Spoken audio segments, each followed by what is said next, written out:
Eu gostaria de saber de vocês, se vocês curtem aí os Titãs. Não estou falando da banda de rock dos Titãs, que também é muito boa. Estou falando daquele grupo de super-heróis adolescentes, né, da DC Comics, que por muito tempo conquistou aí várias gerações, né? Principalmente com as histórias do Jorge Pérez na década de 80. Então muitos conhecem como Titãs, os Jovens Titãs, Novos Titãs, né? Então, essa equipe teve diversas formações, né, ao longo da sua trajetória e hoje aí faz parte, né, da galeria aí de grandes personagens da DC.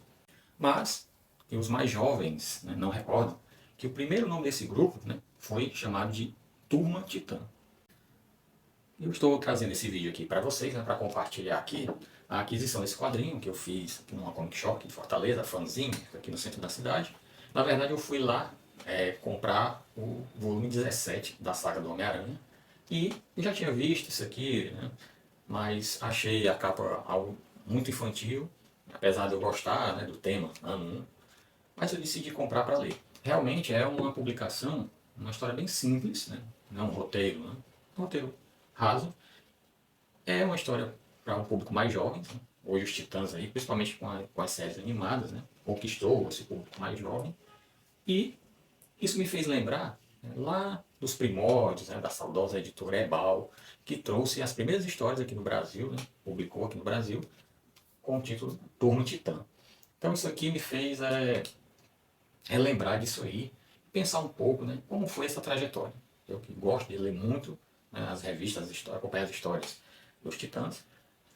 Tiveram muitas formações, muitas fases, mas eu vou destacar aqui aquelas que eu considero as mais interessantes. Então peço a você que vai deixando o seu like, né? Não esqueça de comentar esse vídeo. Se você não for inscrito, se inscreva. Dá uma olhada também na nossa aba de comunidade. Eu completei aí a minha, como é que eu chamo, cronologia do Batman. Foram praticamente 8 meses de publicações semanais. Eu não publiquei nada além disso, até fechar todo esse ciclo aí de leituras do morcego. Então, vai lá, aprecie, né? Esse trabalho deu bastante trabalho. Futuramente vou fazer um vídeo sobre essas dicas de leitura do Homem Morcego.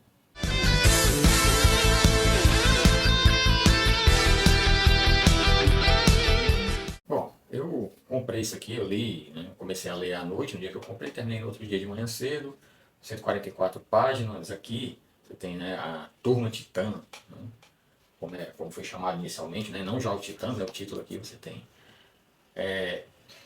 Aqui você tem a formação original, né, da Turma Titã, aqui ele traz o Robin, que é o Richard Grayson, Dick Grayson, Kid Flash, Ricardito, né, Moça Maravilha, Aqualad.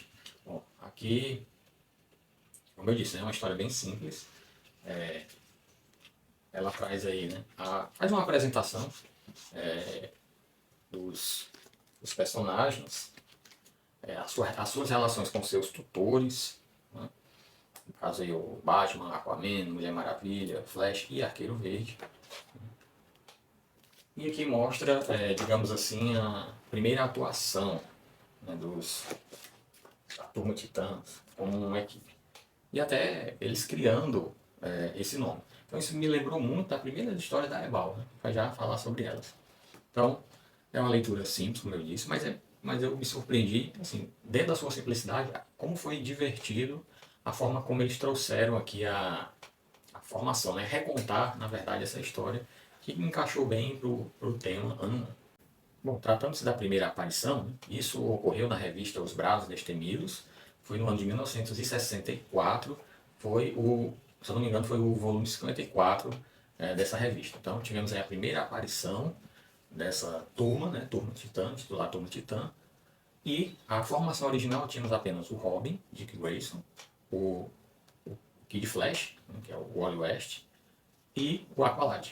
Então tivemos esses três. Mais adiante apareceu a Dona Troy, que é a Moça Maravilha, e o Ricardito, né? Então, seria o ajudante mirim do Arqueiro Verde, né? Conhecido depois como Roy, se tornou o Arsenal, o Arqueiro Vermelho. Mas enfim, então esses 5 aí formaram a Turma Titã.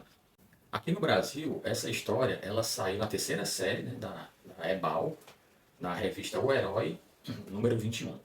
E também no final dos anos 60, né, 67, 68, tivemos uma animação produzida pela Filmation trazendo aí a Turma Titã. Porém, essa animação, você não tem a presença do Robin, já tinha apenas os outros quatro, né?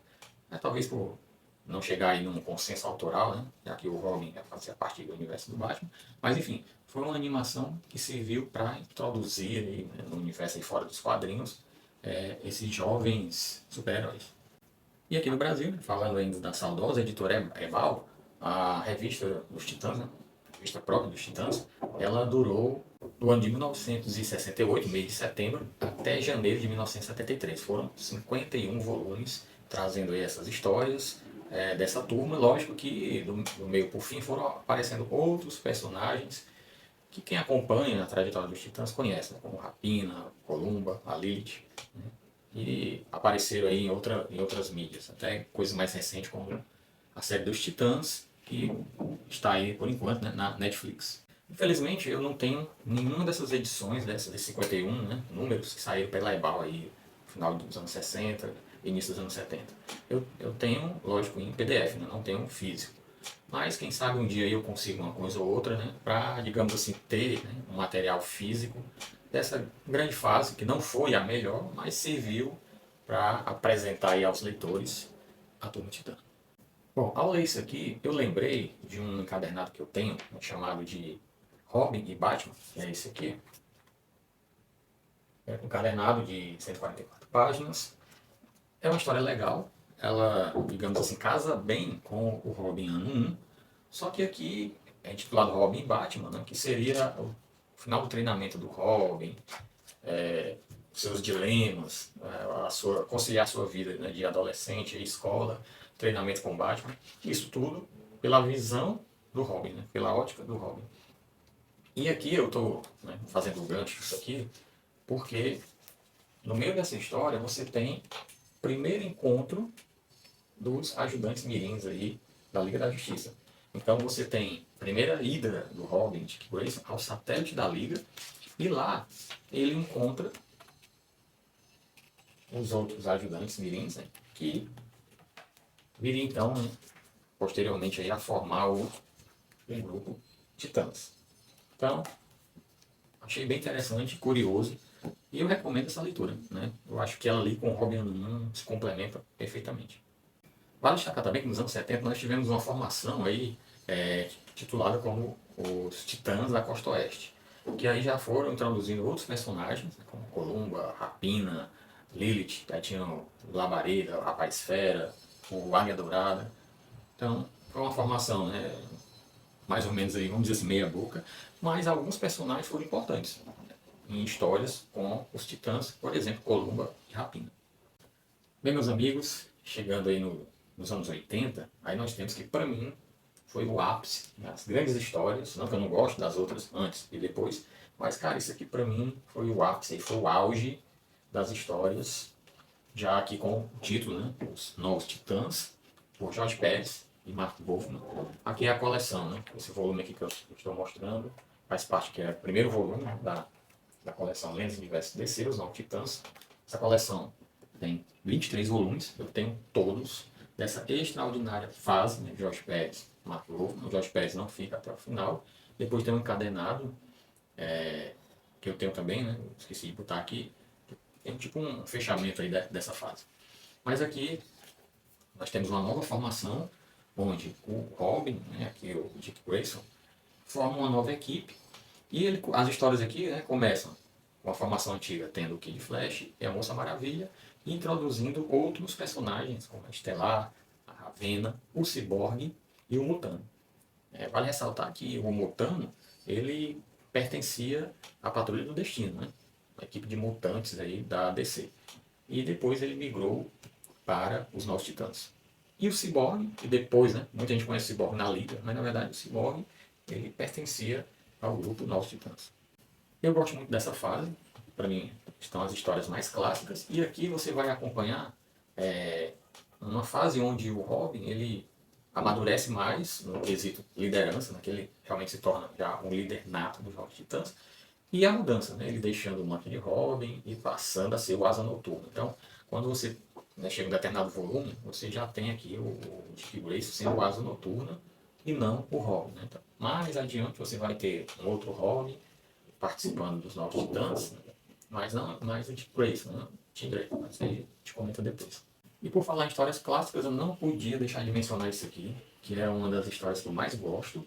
Aqui nós temos grandes heróis, né? Marvel DC, aqui é o número 9. Isso aqui foi publicado 11 de setembro de 1985, né? Então já aí perto dos seus 40 anos de publicação. Aqui já a editora abriu X-Men vs Novos Titãs. Então aqui um dos melhores crossovers, né, que eu já li, envolvendo aí, né, os dois grandes grupos, né, de super-heróis adolescentes. Isso aqui era uma febre no final dos anos 80, no início dos anos 90. Né? Então a galera jovem da época curtia muito. X-Men era uma febre e também o outro lado lá, a galera, né, que curtia a DC tinha os Novos Titãs.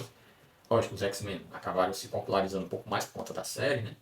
Mas se juntaram aqui nesse grande encontro. Isso aqui merecia uma republicação, com certeza.